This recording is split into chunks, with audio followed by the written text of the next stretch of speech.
All right.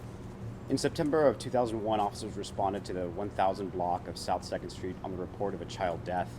Upon arriving, they located a 3-year-old who was pronounced deceased at a hospital later that same day. Our SIDS protocol immediately took effect. Detectives from the Homicide Unit, District Attorney's Office, the Coroner's Office, as well as many other moving agencies and parts came together to start investigating this incident. During the course of the investigation, through statements, facts, witnesses, and other testimony we collected, we discovered 3 suspects involved in the case. The mother of the 3-year-old child, Hernandez Santos, the uncle, also Hernandez Santos, and the grandfather, last name Hernandez as well.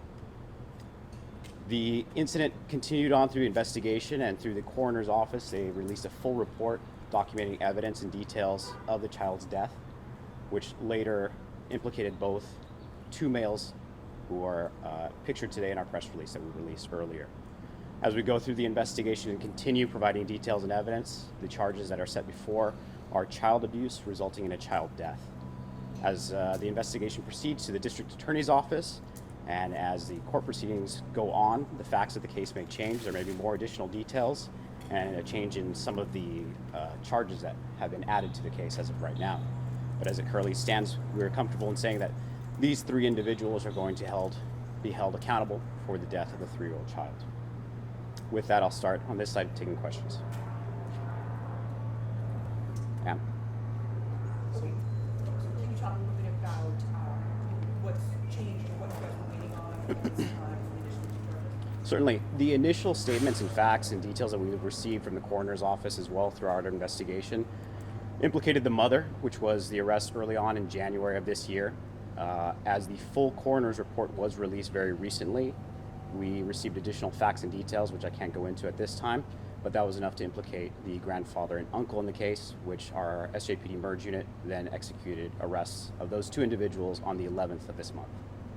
What did you guys know about the examiner's report and the connection with the other 2 suspects? Could you repeat that just a bit louder, please? What did you know about the examiner's report and when that implicated those 2 other suspects? The moment the coroner's report was released to the PD, that was probably the day before their arrest. Day before the arrest? So Yes, correct. So do you know if the grandfather uses another name besides the one that you guys have in file? Based on the police database that we utilized to identify this individual and vital records, the last name that we provided in the press release is correct. So you guys are not aware of him using another name? If he does, it's an alias and it's not his legal name. And he hasn't spoken about the alias or anything? I don't have any details about his use of an alternate name. Any word about the child's father? Is there any news out there? At this point in the investigation, we're very comfortable in saying that the 3 individuals who were brought into custody are the sole individuals that are wanted or suspected in this investigation. At this point, I don't have any details about the father's position with the family or his involvement at all. Do you mind backtracking and just giving us a little bit of a sense of what was going on there that day? Certainly, as officers responded to the residence itself, it's obvious that it was converted into a makeshift church. And as officers did respond, they did contact family members who later became suspects. As we go through the investigation, we've seen that we've issued a search warrant of that residence and church. We've collected as much data and information and evidence that we can compile, which is all part of the investigation. And truly, this is a collaborative effort, not just by SJPD homicide detectives, but as I mentioned before, there's multiple protocols that we have to follow when there is a child death that involves multiple other agencies, and that's the county standard. We work with our county DA's office, the coroner's office, other investigators, as well as the crime lab to make sure that the evidence collected and the statements that we garner are in fact leading us in the right direction to make sure that justice is done for a 3-year-old that died.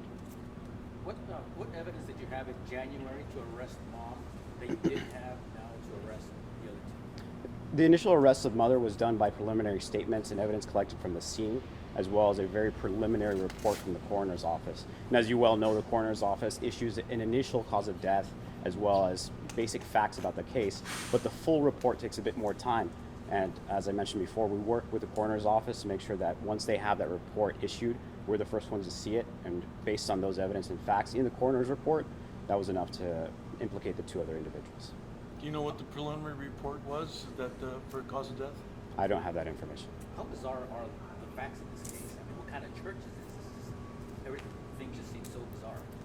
You know, in regards to the church or any association based on that, I don't have information on that, but I can tell you that the facts don't lie. And the facts of the coroner's report are very clear and concise. And the statements that we collected, as well as the evidence, led us directly to the three individuals that are incarcerated today. Have they had any prior arrests? I don't have that information. Can you talk about the grandfather? Was he just attending the church? He was a pastor? What was his role?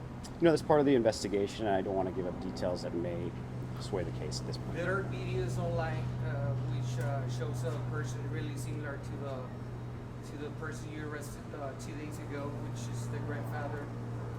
Can you just confirm if this is the same person? Yes, I believe we're talking about the same person. The mugshot that we put in the press release today will confirm that for you as well. Yeah, there's a similar person which seems like a pastor posting videos on YouTube. I'm sorry, I don't know It's what the video same- you're it's the talking same about, and I person. can't comment on can show you a something. picture. I can't comment on something I haven't seen yet. At this time, what do you guys know about the last hours that this little girl was alive? What I can tell you, based on the investigation and the basic facts that we did collect, is that there was a delay in time before officers and emergency personnel were contacted. The reasoning behind that is obviously part of the investigation. We're still trying to wonder why anybody would delay in calling first responders at any sign of an illness of a child or illness or death of a child. That being said, most of the investigation is based on the facts in the coroner's report, and I would refer you to the coroner's office for more investigation or more information on that. If we could go back to the facts that you got from when you first arrested the mother, you know, it's kind of to the question of, you know, what didn't you know? Didn't she mention that the uncle and the grandfather were also there? Did she mention that? When officers arrived, both family members, in addition, were there. So yes, evidence was collected from the initial call. The family members were all there at the time. There was interviews conducted and statements taken, evidence was collected, and as the investigation proceeded with the assistance of the coroner's office, and I mentioned other entities that helped us investigate the case, it was soon revealed that the additional two individuals were responsible as well. And did the two say at the time that they weren't involved? I can't discuss the statements that were provided at the time. This that happened in September, we're talking about 8 months ago. Now Right. we're seeing all this come up to light. At some point, these two individuals were not arrested but detained and released for not having enough evidence against them. So what has changed in these past months for now having them arrested? You just missed it. You came a little late, but I'll repeat it again. We spoke with the coroner's office. The initial reports from the coroner's office that implicated the mother, as well as a statement of facts that we collected in evidence in January, were enough to arrest her. The follow-up done by the full coroner's report, which was released just very recently, as of this week, I believe, was what later implicated the two individuals that were arrested just 2 days ago. Can you elaborate a little bit more on what that follow-up? I'll have to refer you to the coroner's office for that. What is the relationship, officer, between mom and the two Renees? Renee Younger, Hernandez Santos, is her brother. That's uncle. The older Renee Hernandez is grandfather of the victim. Okay, I think we're going to